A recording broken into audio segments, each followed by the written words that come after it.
Assalamualaikum warahmatullahi wabarakatuh. Om Swastiastu, Namo Buddhaya, Salam Kebajikan, Rahayu, Rahayu, Rahayu. Perkenalkan, nama saya Ditra Maulana dengan NIM 13125001114. Di sini saya akan menjelaskan demokrasi dalam ideologi komunis. Demokrasi dalam ideologi komunis dipahami sebagai bagian dari kerangka pemikiran Marxis mengenai negara, kekuasaan, dan relasi kelas. Sebagaimana dibahas oleh Karl Marx dan Friedrich Engels dalam The Communist Manifesto dan Critique of the Gotha Programme. Pembahasan ini bersifat akademik dan analitis, bukan sebagai bentuk dukungan terhadap ideologi komunisme. Berbeda dengan demokrasi liberal yang menekankan prosedur politik seperti pemilu dan sistem multipartai. Demokrasi dalam perspektif Marxis lebih berfokus pada struktur ekonomi dan hubungan kelas. Marx memandang bahwa sistem politik selalu mencerminkan kepentingan kelas yang menguasai alat produksi, sehingga demokrasi liberal dinilai hanya menghadirkan kesetaraan secara formal, sementara ketimpangan ekonomi tetap melanggengkan kesejahteraan kekuasaan politik. Marx dan Engels mengkritik demokrasi liberal sebagai demokrasi bourgeois yang secara hukum menjamin kebebasan dan persamaan, tetapi dalam praktiknya mempertahankan dominasi kelas pemilik modal. Oleh karena itu, demokrasi dalam ideologi komunis diposisikan sebagai transformasi sosial dan ekonomi, serta sebagai alat perjuangan kelas pekerja untuk menghapus eksploitasi. Gagasan ini kemudian dikembangkan oleh Vladimir I. Lenin melalui konsep kediktatoran proletariat, sebagaimana dijelaskan dalam State and Revolution.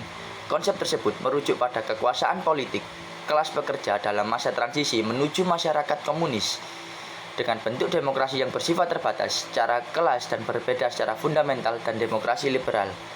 Dalam praktik kenegaraan, negara-negara komunis menerapkan model demokrasi rakyat atau demokrasi dewan yang menekankan partisipasi melalui organisasi massa dan lembaga perwakilan yang terpusat. Menurut Alexandros Krisis, model ini dimaksudkan sebagai bentuk demokrasi substantif yang melalui demokrasi prosedur liberal. Namun, berbagai kajian akademik menunjukkan adanya kesenjangan antara konsep teoritis dan implementasi politiknya. Hal tersebut juga dikritisi oleh Harald Widra yang menyoroti ketegangan antara ideal demokrasi dalam teori Marxis dan realitis politik di negara-negara komunis. Sejumlah literatur dan jurnal bertema Marxis and Democracy turut membahas isu ini dari perspektif historis dan teoritis. Dengan demikian, demokrasi dalam ideologi komunis dipahami sebagai konsep yang menitik beratkan pada perubahan struktural dan penghapusan ketimpangan kelas, serta dikaji secara ilmiah tanpa menyiratkan pembenaran ideologis terhadap komunis. Sekian dari saya. Wassalamualaikum warahmatullahi wabarakatuh. Baik, selanjutnya perkenalkan, nama saya Sinta Nur Mufidah dengan NIM 13125001117. Di sini saya akan menjelaskan tentang definisi komunis. Menurut buku Menempuh Jalan Rakyat ID 1952 yang menjelaskan bahwa paham komunis sebagai ajaran politik yang bertumpu pada Marxisme-Leninisme yang memandang bahwa sejarah masyarakat digerakkan oleh pertentangan kelas dan pembebasan rakyat hanya dapat dicapai melalui penghapusan penindasan sosial ekonomi. Komunisme dipahami sebagai ideologi ilmiah yang menuntut perubahan struktur masyarakat secara revolusioner dari sistem kapitalisme, feodalisme, serta dominasi imperialisme menuju masyarakat tanpa kelas di mana alat produksi dikuasai rakyat. Buku ini menekankan bahwa komunisme bukan sekedar teori abstrak, tetapi garis perjuangan praktis untuk mewujudkan revolusi demokrasi rakyat, yaitu tahap revolusi nasional demokratik yang membebaskan rakyat dari eksploitasi, membuka jalan bagi sosialisme, dan pada akhirnya menuju masyarakat yang komunis. Selanjutnya, menurut Jurnal Mimbar, Media Intelektual Muslim dan Bimbingan Rohani Volume 7 Nomor 1 Tahun 2021.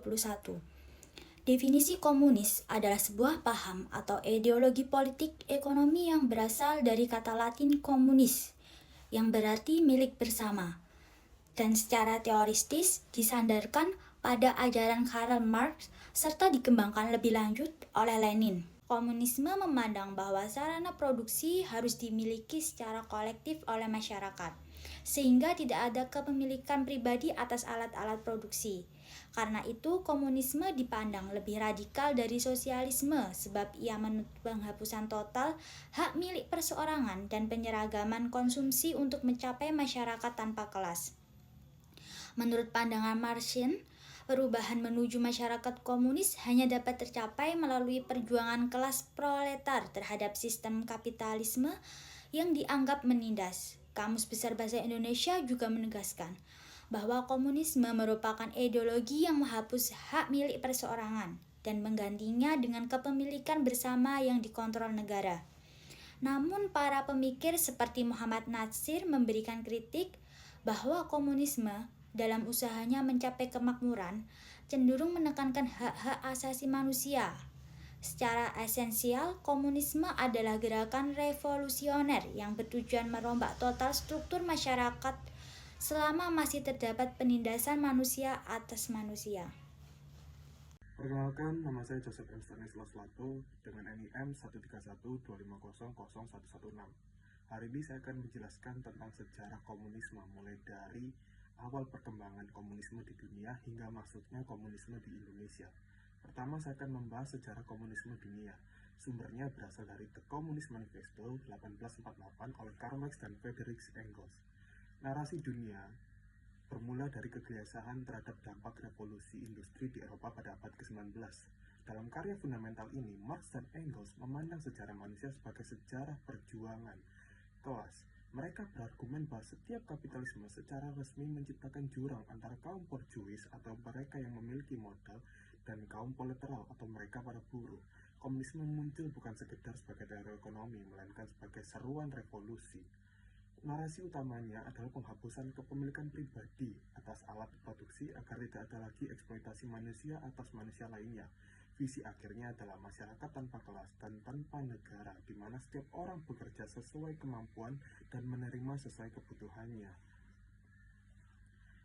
Gagasan dalam buku ini nantinya menjadi cetak biru bagi Vladimir Lenin untuk mendirikan atau mewujudkan negara komunis pertama pada tahun 1917, yaitu Revolusi Rusia. Kemudian bagaimana sejarah komunisme bisa masuk ke Indonesia? Sejarah berdasarkan sumber buku The Rise of Indonesian Communism, karya Ruth de McVeigh, narasi sejarah tentang benih merah di Hindia Belanda. Semuanya bermula pada tahun 1913 ketika seorang aktivis sosialis Belanda bernama Henk Sneevliet tiba di Belanda. Setahun kemudian di Semarang yang mendirikan Indische Social Democrat Vereniging atau kita kenal sebagai ISDV. Awalnya organisasi ini hanyalah wadah diskusi bagi kaum sosialis Eropa. Namun Sneevliet menyadari bahwa tanpa dukungan rakyat pribumi, gerakan ini tidak akan memiliki taji. Karena jumlah anggota yang sedikit, Sneevliet menjalankan strategi cerdik yang dikenal sebagai blok di dalam. Ia mengarahkan para anggotanya untuk masuk ke dalam syarikat Islam atau organisasi massa terbesar saat itu. Di sanalah benih Marxisme mulai bersemi di hati tokoh-tokoh muda berbakat seperti Semaun dan Darsono. Mereka berhasil menciptakan pengaruh besar hingga syarikat Islam terbelah menjadi dua kutub. Yang pertama yaitu religius, mereka adalah kaum SI putih. Kemudian yang kedua adalah SI merah, mereka adalah kaum syarikat Islam merah yang berhaluan komunis. Puncak dari pergerakan ini terjadi pada 23 Mei 1920 ketika ISDV resmi bertransformasi menjadi Persyarikatan Komunis di Hindia atau PKH, organisasi yang kelak dikenal sebagai PKI. Ini adalah tonggak sejarah di mana komunisme secara formal berdiri sebagai kekuatan politik mandiri di Indonesia. Berikut adalah sejarah tentang komunisme di dunia dan masuknya di Indonesia. Terima kasih.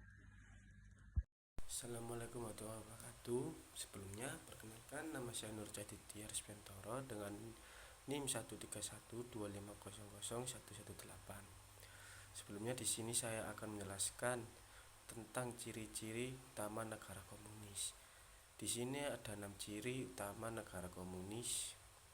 Yang pertama adalah monopoli kekuasaan politik atau partai tunggal, yaitu negara tidak mengenal oposisi. Partai komunis memegang kendali penuh atas eksekutif, legislatif, dan yudikatif. Keberadaan partai ini dianggap sebagai gardu depan yang memimpin rakyat menuju masyarakat tanpa kelas. Yang kedua adalah penghapusan hak milik atau abolition of private property, yaitu negara mengambil alih kepemilikan alat-alat produksi seperti tanah, tambang, dan pabrik. Individu tidak diperbolehkan memiliki bisnis besar yang mempekerjakan orang lain untuk mengambil keuntungan pribadi. Yang ketiga ada sentralisasi ekonomi atau ekonomi komando. Apa sih yang dimaksud dengan sentralisasi ekonomi? Yaitu seluruh aktivitas ekonomi direncanakan oleh pusat. Tidak ada hukum, permintaan, dan penawaran pasar. Pembentukan apa yang harus diproduksi, berapa jumlahnya, berapa harga jualnya di pasar. Yang keempat ada penekanan pada kolektivisme, yaitu kepentingan bersama atau negara selalu berada di atas kepentingan individu. Warga negara didorong atau dipaksa untuk bekerja demi tujuan besar, yaitu revolusi, bukan demi kemakmuran pribadi. Yang kelima ada sistem distribusi terpusat, yaitu negara bertanggung jawab penuh dalam mendistribusikan kebutuhan pokok kepada rakyat merata, seperti contohnya ada jatah pangan, perumahan, dan jaminan kesehatan, untuk memastikan tidak ada kesenjangan sosial yang mencolok. Dan yang keenam ada kontrol ketat terhadap informasi dan mobilitas, yaitu untuk menjaga stabilitas ideologi, negara melakukan pengawasan ketat terhadap media massa, pendidikan, dan akses informasi. Aspirasi yang berbeda dari garis partai yang biasanya ditekan atau dilarang. Sumber referensi yang saya ambil ada dari Marx K. and Engels F1848, The Communist Manifesto, yaitu fokus pada penghapusan kelas dan kepemilikan pribadi. Yang kedua Corneille J. 1992, The Social System, The Political Economy of Communists, fokus pada bagian birokrasi dan partai tunggal mengendalikan ekonomi dan masyarakat. Terima kasih. Perkenalkan, nama saya Rihla Kumala Devi Branco dengan nomor NIM 12135000125. Baik, yang sebelumnya sudah dijelaskan oleh rekan saya. Di sini saya akan menjelaskan dampak paham komunisme. Apa aja sih dampak paham komunisme itu? Di sini ada beberapa macam, yaitu yang pertama, dampak sosial. Komunisme mendorong kesadaran kolektif dan solidaritas sosial, terutama di kalangan buruh dan kelompok tertindas. Namun, dalam praktiknya sering memicu konflik sosial karena meniadakan perbedaan kepentingan individu dan menekan kelompok yang tidak sejalan dengan ideologi tersebut. Dan yang kedua, dampak politik ideologi. Komunisme berpengaruh pada munculnya gerakan politik yang menentang sistem kapitalisme dan kolonialisme. Di sisi lain, komunisme juga sering dikaitkan dengan praktik politik satu partai dan pembatasan oposisi, yang berdampak pada melemahnya prinsip demokrasi dan kebebasan politik. Dan yang ketiga yaitu dampak terhadap demokrasi. Walaupun mengusung konsep pemerataan dan keadilan sosial, komunisme dalam penerapannya cenderung mengabaikan mekanisme demokrasi pluralistik. Kekuasaan sering terpusat pada elit partai, sehingga partisipasi politik masyarakat menjadi terbatas. Yang keempat, dampak ekonomi. Komunisme menolak kepemilikan pribadi atas alat produksi dan mendorong sistem ekonomi kolektif. Dampaknya, negara memiliki kontrol besar terhadap ekonomi yang dalam beberapa kasus menurunkan efisiensi, inovasi, dan produktivitas masyarakat. Yang kelima, dampak terhadap kehidupan masyarakat di Indonesia. Berpengaruh, komunisme pernah menimbulkan ketegangan ideologis dan konflik politik yang berujung pada trauma sosial berkepanjangan. Peristiwa ini dampak pada polarisasi masyarakat dan pembatasan ruang diskusi ideologi tertentu hingga masa kini. Dan yang terakhir, dampak jangka panjang komunisme. Ini bisa meninggalkan warisan sejarah berupa konflik ideologi dan ketakutan kolektif, tetapi juga menjadi bahan pembelajaran bagi masyarakat untuk memperkuat sistem demokrasi, Pancasila, dan penghormatan terhadap hak asasi manusia. Baik, saya rasa sudah cukup penjelasan dari saya dan kelompok kami. Bila ada salah kata, kami mohon maaf. Wassalamualaikum warahmatullahi wabarakatuh.